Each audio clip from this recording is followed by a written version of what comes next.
हम लोग देख रहे हैं क्रिटिकल थिंकिंग। क्रिटिकल थिंकिंग में क्या होता है कि डेफिनेशन और किस तरह का एक थिंकिंग होता है जिसे हम लोग क्रिटिकल थिंकिंग बोलते हैं। एक आदमी का किस तरह का अगर थिंकिंग हो तो हम उसे क्रिटिकल थिंकिंग बोलेंगे।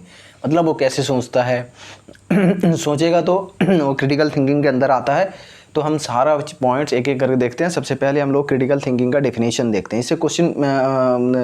इससे क्वेश्चन पूछ लिया जाता है जिसकी वजह पर हम लोग देख रहे हैं critical thinking. Critical thinking the judgment which is made after an argument and observation on a fact. अगर आपके पास कोई फैक्ट आपको मिला है उसके ऊपर आप ऑब्जर्व करें कि क्या सही ऑब्जर्वेशन मिला है, क्या सही फैक्ट मिला है या गलत मिला है या इसमें कोई चेंजेस होने चाहिए थे, नहीं हुए हैं। सारा ऑब्जर्व करें आप और सब चीज़ सही है या नहीं है उसको ऑब्जर्व करेंगे, मतलब देखेंगे पहले अच्छे से।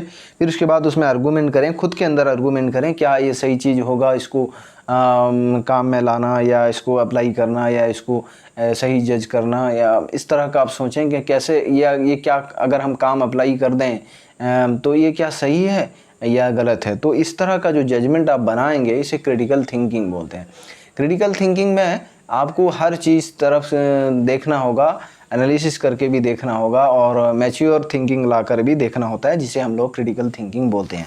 ठीक है, फिर आगे हम लोग देखते हैं कि an individual uses critical thinking so that he और शी कैन इंक्रीज हीज और हर थिंकिंग। कोई सा भी इंडिविजुअल है, लड़का हो या लड़की, कोई बॉयज़ या गर्ल्स है, मेन वोमेन कोई भी है, तो उनका क्या होता है ना, इंक्रीज करते हैं अपना थिंकिंग बाय क्रिटिकल थिंकिंग। जब वो क्रिटिकल थिंकिंग यूज करते हैं तो अपना थिंकिंग एबिलिटी जो है वो बढ़ जाता है। क्रिटिकल थिंकिंग से वो अच्छा सोच सकते हैं, किसी भी काम में अच्छा जजमेंट ले सकते हैं और उनका जो होता है एनालिसिस बहुत अच्छा कर सकते हैं। तो इस तरह का क्रिटिकल थिंकिंग से एनालिसिस भी उन लोगों का बढ़ जाता है और उनका जो थिंकिंग इंक्रीज हो जाता है, हम लोग बोल रहे हैं। फिर an individual uses critical thinking so that he और सी कैन इंक्रीज हीज और हर ओन थिंकिंग। अपना खुद का थिंकिंग को वो लोग बढ़ा लेते हैं जब वो क्रिटिकल थिंकिंग अपने अंदर अप्लाई करते हैं। ठीक है, फिर आगे हम लोग देखते हैं some important points of critical thinking.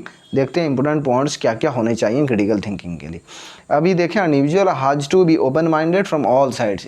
पहला बात तो है कि क्रिटिकल थिंकिंग के लाने से पहले आपको हर डायरेक्शन से सोचना पड़ेगा, डिफरेंट साइड से आपको देखना पड़ेगा, ओपन माइंडेड होना पड़ेगा, सही गलत अच्छा बुरा हर तरह का चीज़ को सोचकर फिर आप क्रिटिकल थिंकिंग ले सकते हैं या क्रिटिकल थिंकिंग ला सकते हैं। ठीक है, सबसे फिर आगे देखते हैं individual has to be analytical. Analytical मतलब कोई सा भी आपको फैक्ट मिला है या कोई सा बात मिला है उसमें आप क्रिटिकल थिंकिंग कर रहे हैं तो इसका मतलब उसे एनालिसिस करना होगा। आपको अच्छी तरह से एनालिसिस करेंगे तब आप क्रिटिकल थिंकिंग कर पाएंगे। ठीक है, फिर आगे हम लोग देखते हैं हैविंग मैच्योर थिंकिंग। ठीक है, आपका मैच्योर थिंकिंग होना चाहिए। मैच्योर मतलब एक बड़े आदमी की तरह सोचेंगे, बच्चों की तरह नहीं। जैसे कहीं पे झगड़ा हो गया है तो आप सोचेंगे कि नहीं कैसे इसको सॉल्व किया जाए, कोई बच्चे लड़ पड़े हैं आपस में तो उसे कैसे सॉल्व किया जाए, उनके अंदर से कैसे एक अच्छा प्यार का मैसेज दिया जाए। ऐसे झगड़ा लड़ाई ठीक नहीं है। अगर बच्चे की तरह सोचेंगे तो हाँ, एक बच्चा पीट दिया है तो दूसरा बच्चा भी उसे पीट दे, नहीं ऐसा नहीं है। अगर किसी ने पीट दिया तो उसको डांटा जाए, उसको समझाया जाए कि नहीं ऐसे नहीं करना, ये अच्छी बात नहीं है, एक दूसरे बच्चों को ऐसे आपको नहीं पीटना चाहिए था। उसके पेरेंट्स को अगर ज़्यादा गलती है तो उसे पेरेंट्स को बताया जाए, पेरेंट्स भी समझाएं। तो एक मैच्योर थिंकिंग होना चाहिए आपके अंदर, ऐसा बच्चों वाला थिंकिंग बिल्कुल नहीं होना चाहिए अगर आप क्रिटिकल थिंकिंग आपके अंदर है या आप कर रहे हैं तो। ठीक है, आगे हम लोग देख रहे हैं फिर confident about critical thinking itself. अगर आप कोई सा क्रिटिकल थिंकिंग अच्छा थिंकिंग ले रहे हैं तो आपके कॉन्फिडेंट होना चाहिए कि मैं सही थिंकिंग कर रहा हूँ और इसमें आप कॉन्फिडेंट कम नहीं करें और गलत नहीं सोचें। तो अगर कोई सा अच्छा थिंकिंग ले रहे हैं तो ठीक है, कॉन्फिडेंट भी होना होगा आपको। Unbiased analysis on fact. अगर आपके पास फैक्ट मिला है इसका कितना बुरा असर है कितना सही असर है, आपको अनबायस्ड होकर काम करना पड़ेगा। अगर बायस्ड बने तो आपके फ़ायदे या आपके सोच के तरफ चले गए और बाद में उसका नुकसान ज़्यादा उठाना पड़ेगा। इसके लिए आपको अनबायस्ड रहकर कोई से भी फैक्ट में आगे उसको काम करके और अप्लाई करना होगा या जजमेंट लेना होगा।